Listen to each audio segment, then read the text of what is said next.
மார்க்கம் இப்படி மாற்றத்தை கொண்டு வந்திருக்கின்றார். இன்னும் பல மாற்றங்கள். அடுத்து ரசூல் ஸல்லல்லாஹு அலைஹி வஸல்லம் அவர்கள் சொல்றாங்க, ஹாலிஃபுல் யஹூத், யூதர்களுக்கு மாற்றம் செய்யுங்கள்.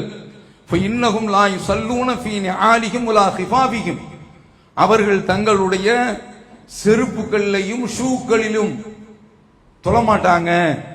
நீங்க செருப்பு போட்டு தொழுங்க, நாளைக்கு எல்லாருமே வந்துருங்க, இங்க கம்பளி விரிக்கப்பட்டிருக்கு. இது அது மாதிரியான இல்லாத இடங்கள்ல மணல் தரையாக இருந்தால் நாமும் அப்படி தொழுது கொள்ளலாம்.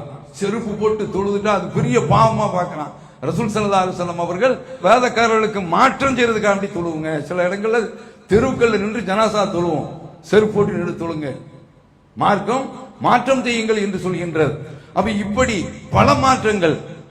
இன்னல் யஹூத, ரசூல் ஸல்லல்லாஹு அலைஹி வஸல்லம் அவர்கள் சொல்கின்றார்கள், அவங்க தங்களுடைய தாடி முடிக்கும், தலை முடிக்கும், சாயம் பூச மாட்டார்கள். கலாச்சாரத்தை சொல்லி சொல்றாங்க. காலிஃபல் யஹூத் வன் நஸாரா லா யஸ்பகுன், தலை முடிக்கும், தாடி முடிக்கும், அவங்க சாயம் பூச மாட்டாங்க. அதனால அரசியல்வாதிகள் எல்லாம் பார்த்தீர்கள் என்று சொன்னால் பழுத்த பழும் கிழங்குகள் எல்லாம் என்ன செய்திருக்காங்க, அதுல கருப்பு கருப்பையின் முடி இருக்குது. அந்த மாதிரி கருப்பு சாயத்தை பூசுகிறாதி, அவர் தான் பயான்ல சொன்னார் என்று.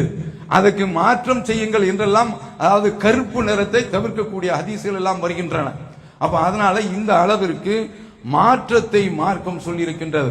அப்ப இது ஒரு பக்கம் இருக்க, இது நிறைய விஷயங்கள் இருக்கின்றன. இன்னொரு பக்கம், எந்த ஒரு காரணத்தை முன்னிட்டும் நீங்கள் இணை வைக்கக்கூடிய மக்களுக்கு ஒப்பாகி விடாதீர்கள் என்று மார்க்கம் அதற்குண்டான சில வழிமுறைகளை எல்லாம் தடுத்து இருக்கின்றது.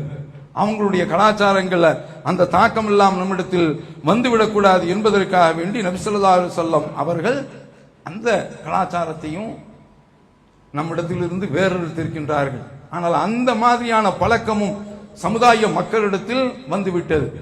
ரசூல் ஸல்லல்லாஹு அலைஹி வஸல்லம் அவர்கள் சொல்றாங்க, சூரியன் உதித்த உடனே நீங்கள் தொழாதீர்கள். காரணமும் சொல்றாங்க, நிறைய விஷயங்கள் அதில் உள்ளே இருக்கின்றன. அந்த நேரத்தில் இறை மறுப்பாளர்கள் சூரியனை வணங்குவார்கள். நீங்கள் தொழக்கூடிய நேரமும் அதுவும் வெளியில் உள்ளவன் பார்க்கிறதுக்கு முஸ்லிம்களும் இப்படி செய்யறாங்களே என்ற சிந்தனையே வந்துவிடக்கூடாது. அதே போல உச்சிக்கு வரக்கூடிய நேரம், அதே போல சூரியன் மறையக்கூடிய நேரம், இந்த நேரத்தில் எல்லாம் இறை மறுப்பாளர்கள் சூரியனை வழிபடுவார்கள். அந்த நேரத்தில் நீங்கள் உங்களுடைய தொழுகையை அமைத்துக் கொள்ளாதீர்கள் சொல்றாங்களா இல்லையா? இந்த மாதிரியான இந்த செய்திகள் எல்லாம் எதற்கு, எந்த ஒரு கட்டத்திலையும் பிரமதத்தினுடைய கலாச்சார தாக்கம் பாதிப்பு நம்மிடத்தில் வந்துவிடக்கூடாது என்பதற்காக வேண்டி